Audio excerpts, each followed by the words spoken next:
చరిత్రలో కొందరు వ్యక్తులు ఉంటారు. వారి జీవితాలు కేవలం వారివే కావు, ఒక జాతి మొత్తం జీవితాన్ని మలుపు తిప్పుతారు. అలాంటి వారిలో ఒకరు ఛత్రపతి శివాజీ మహారాజ్. మరాఠా సామ్రాజ్య స్థాపకుడు, హిందూ స్వరాజ్య స్థాపకుడు అయిన శివాజీ గురించి తెలుసుకోవడం అంటే కేవలం ఒక వ్యక్తి జీవిత చరిత్రను తెలుసుకోవడం కాదు, అది భారతదేశ చరిత్రలో ఒక కీలకమైన అధ్యాయాన్ని అర్థం చేసుకోవడం. శివాజీ అంటే ప్రజలకు ఎందుకంత అభిమానం? ఈ ప్రశ్నకు సమాధానం తెలుసుకోవాలంటే మనం శివాజీ జీవితాన్ని, ఆయన సాధించిన విజయాలను, ఆయన ప్రజలపై చూపిన ప్రేమను అర్థం చేసుకోవాలి. ఆయన కేవలం ఒక యోధుడు మాత్రమే కాదు, ఒక మహాపరిపాలకుడు, ఒక దూరదృష్టిగల నాయకుడు, ఒక మానవతావాది. శివాజీ 1630 ఫిబ్రవరి 19న మహారాష్ట్రలోని షిన్వేరి కోటలో జన్మించారు. ఆయన తల్లిదండ్రులు జీజాబాయి, షాహాజీ భోన్స్లే. శివాజీ జన్మించిన సమయంలో దక్షిణ భారతదేశం మొఘల్ చక్రవర్తుల పాలనలో ఉంది. హిందువులపై అనేక నిర్బంధాలు విధించబడ్డాయి. ఇలాంటి పరిస్థితుల్లో శివాజీ పెరిగారు. శివాజీ బాల్యం నుంచి తన తల్లి జీజాబాయి నుంచి రామాయణ, మహాభారతం వంటి ఇతిహాసాలను వినేవారు. వీటి ద్వారా ఆయనలో దేశభక్తి,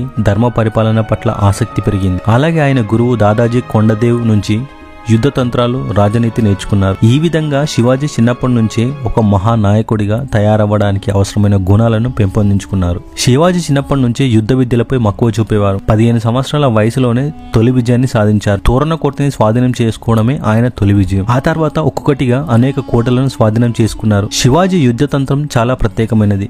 గెరిలా యుద్ధ పద్ధతులను అనుసరించేవారు. చిన్న చిన్న దళాలుగా విడిపోయి శత్రువులపై ఆకస్మిక దాడులు చేసేవారు. దీనివల్ల పెద్ద సైన్యాలను కూడా ఓడించగలిగారు. శివాజీ యుద్ధ నైపుణ్యంలో మరో ముఖ్యమైన అంశం ఆయన వాడిన ఆయుధాలు. పులిగోళ్లు, బిచ్వా, వంపు కత్తి వంటి ప్రత్యేకమైన ఆయుధాలను ఉపయోగించేవారు. ఈ ఆయుధాలు శత్రువుల్ని సమీప యుద్ధంలో ఓడించడానికి చాలా ఉపయోగపడేవి. శివాజీ కేవలం యుద్ధంలో గెలవడమే కాదు, శత్రువుల మనసులను గెలవడంలో కూడా నిపుణులు. ఆయన శత్రు సైనికులను కూడా గౌరవించేవారు. యుద్ధంలో ఓడిపోయిన శత్రువులను కూడా మర్యాదగా చూసేవారు. శివాజీ కేవలం యుద్ధవీరుడు మాత్రమే కాదు, ఒక మహాపరిపాలకుడు కూడా. ఆయన ప్రజా సంక్షేమానికి అత్యధిక ప్రాధాన్యత ఇచ్చేవారు. రైతులకు తక్కువ పన్నులు విధించేవారు. వ్యాపారాన్ని ప్రోత్సహించేవారు. న్యాయ వ్యవస్థను బలోపేతం చేశారు. ప్రజలందరికీ సమాన అవకాశాలు కల్పించేవారు. శివాజీ పరిపాలనలో మరో ముఖ్యమైన అంశం మత సహనం. ఆయన హిందూ రాజ్యాన్ని స్థాపించినప్పటికీ ఇతర మతస్థులను కూడా గౌరవించేవారు. ముస్లింలకు, క్రైస్తవులకు కూడా తన రాజ్యంలో స్వేచ్ఛగా జీవించే అవకాశం కల్పించారు. ఇది ఆ కాలంలో చాలా అరుదైన విషయం. శివాజీ పరిపాలనలో స్త్రీలకు గౌరవం ఇవ్వడం మరో ముఖ్యమైన అంశం. యుద్ధంలో గెలిచిన తర్వాత కూడా శత్రు సైన్యంలోని స్త్రీలను గౌరవించారు.